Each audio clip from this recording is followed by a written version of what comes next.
sebagai penerapan politik pembaharuan hukum agraria yang berparadigma Pancasila yang ditulis oleh Ibu Dian Insani.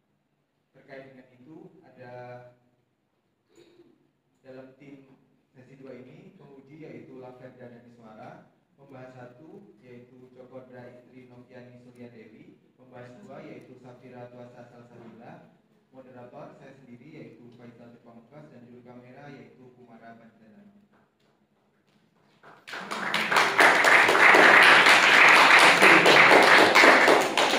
Lanjut kepada sesi selanjutnya yaitu presentasi oleh penyaji. Kepada Laverda dan Iswara, waktu dan tempat kami.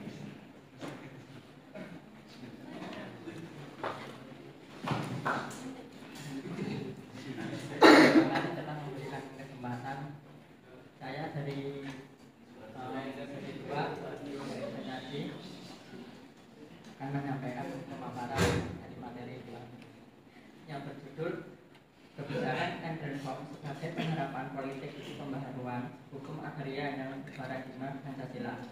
Di sini saya akan menyampaikan 5 poin yang saya akan bacakan.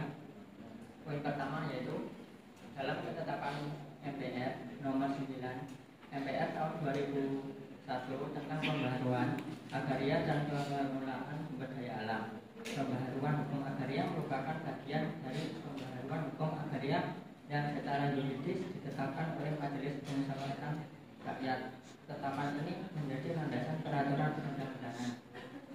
Untuk poin kedua, politik hukum agraria adalah legal policy atau garis kebijakan resmi tentang hukum yang akan diberlakukan baik dengan pembuatan hukum baru maupun dengan penggantian hukum lama dalam rangka mencapai tujuan negara dalam bidang agraria. Untuk poin ketiga, pembaruan hukum agraria itu hanya akan berhasil apabila hukum agraria itu mengutamakan petani sebagai pilar utama pembangunan ekonomi sosial. Untuk poin keempat, dalam MPR nomor 11 MPR tahun 2001 terkait apabila disimpulkan sebagaimana pendapat dari Maria SB Sumarjono, yaitu menjelaskan bahwa tujuan pembaruan agraria adalah untuk mengatasi ketimpangan pemilikan atau penguasaan dan pemanfaatan sumber daya alam termasuk tanah. Untuk poin terakhir, land reform menjadi strategi untuk mengatasi ketimpangan yang terjadi karena perbedaan penguasaan tanah. Adapun proses land reform dibutuhkan untuk pemerataan pendapatan dan menyusun suatu dasar bagi produktivitas. Terima kasih, saya akan kembalikan ke moderator.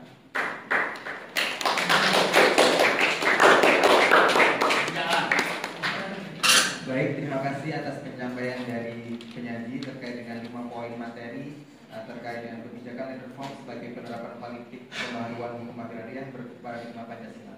Kemudian yang selanjutnya yaitu komentar oleh pembahas yang pertama yaitu kepada Cokodra Istri Noviani Surya Dewi, dipersilakan.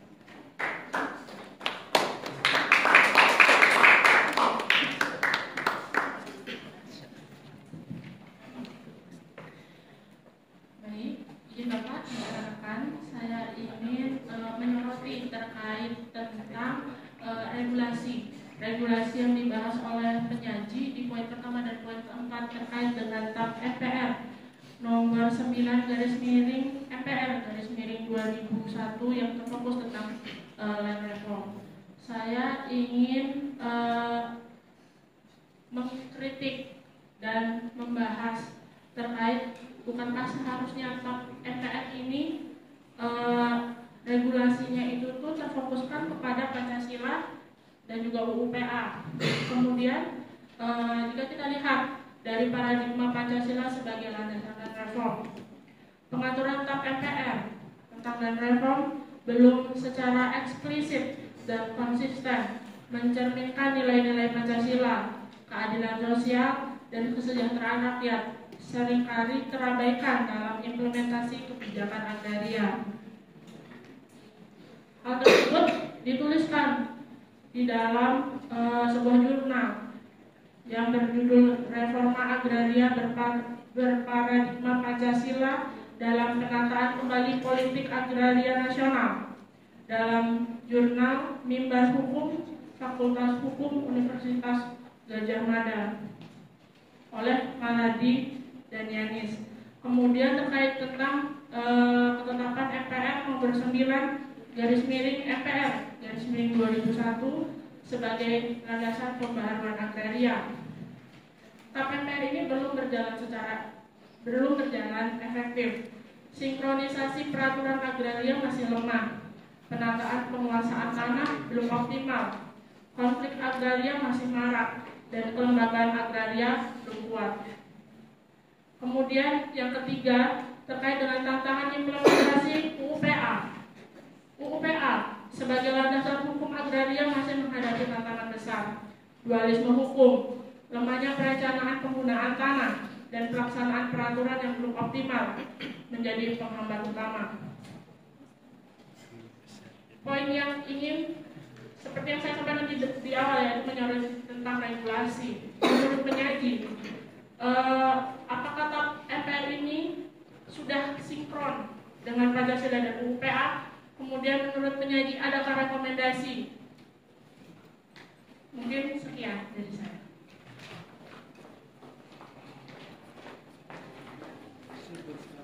Baik, sangat komprehensif dan panjang ya terkait dengan pembahasan yang diberikan oleh Kepada Inovianti terkait dengan regulasi terhadap land reform yang apakah sudah sesuai dengan paradigma Pancasila yang sejalan dengan UUD 1945 ataupun regulasi-regulasi yang lain. Nanti akan kita coba bahas dan kita dengarkan terkait dengan komentar dari penyanyi. Kemudian komentar oleh pembahas yang kedua, silakan kepada Safiratullah Sasar Sabila, waktu dan tempat kami.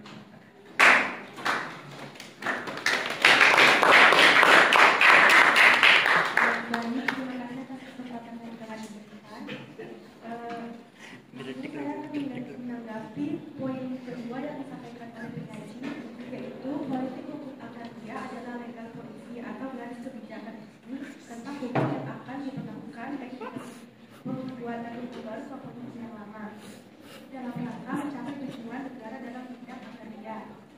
Namun di sini politik hukum agraria seringkali lebih berpihak kepada kepentingan ekonomi dan investasi daripada keadilan sosial bagi masyarakat agraris. Dalam praktiknya, kebijakan hukum yang dibuat sering mengakomodasi kepentingan korporasi besar, sementara petani kecil dan masyarakat adat masih menghadapi kesulitan dalam mendapatkan hak atas tanah mereka.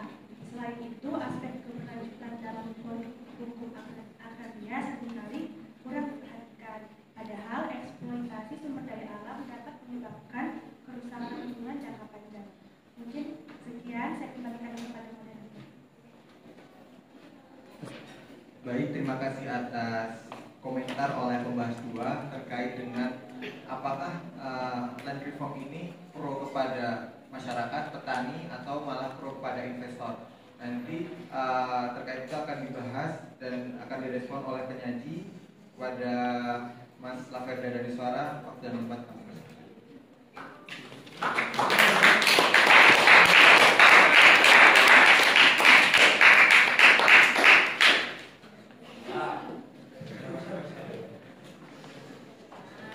Terima kasih kepada pembahas dua telah memberikan kritik dan saran.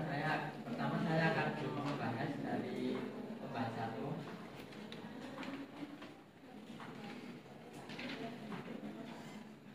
Tadi pembahas satu mengkritik tentang Pancasila dan UPA. Terus tadi terdapat pertanyaan bagaimana regulasi dan rekomendasinya. Saya akan menjawab. Yang pertama itu regulasi memiliki hubungan erat dengan Pancasila dengan Undang-Undang Dasar 1945 karena setelah MPR menetapkan Pancasila sebagai dasar negara. Untuk rekomendasinya yaitu dapat memperkuatkan pemahaman dan pengamalan nilai-nilai Pancasila. Selanjutnya saya akan menanggapi dari pembahas dua, yaitu pembahas dua tadi memberikan tanggapan Politik hukum agraria seringkali lebih berpihak kepada kepentingan ekonomi dan investasi pada keadilan sosial bagi masyarakat agraria. Untuk prakteknya, kebijakan hukum yang dibuat sering mengakomodasi kepentingan korporasi besar, sementara petani kecil dan masyarakat masih menghadapi kesulitan dalam hak atas tanah mereka. Untuk masalah seperti itu, adapun solusi untuk mengakomodasi petani kecil terkait hak atas tanah meliputi reformasi agraria yang komprehensif, distribusi tanah, dan pengakuan hak masyarakat adat. Selain itu, sertifikat hak atas tanah dan penyelesaian konflik agraria juga penting untuk meningkatkan kesejahteraan petani kecil. Sekian, terima kasih. Saya akan kembalikan ke moderator.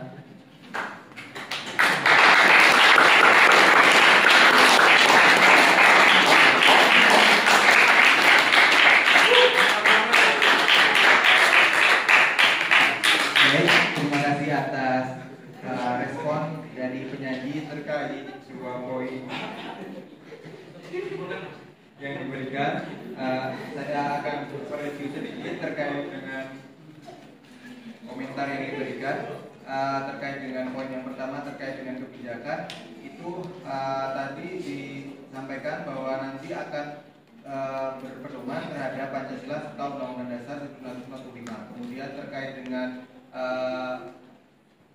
komentar dari pembahas dua terkait dengan apakah land reform ini pro kepada investor atau ekonomi masyarakat petani. Tadi disampaikan bahwasannya ada beberapa komentar dari penyaji bahwa untuk menunjang terkait dengan land reform ini digunakan untuk petani, ada beberapa program terkait dengan itu, ada RA, ada pemberian hak atas tanah, serta PTSL, serta sertifikasi yang nanti dapat mengakomodir terkait dengan kebijakan land reform yang pro kepada masyarakat dan petani.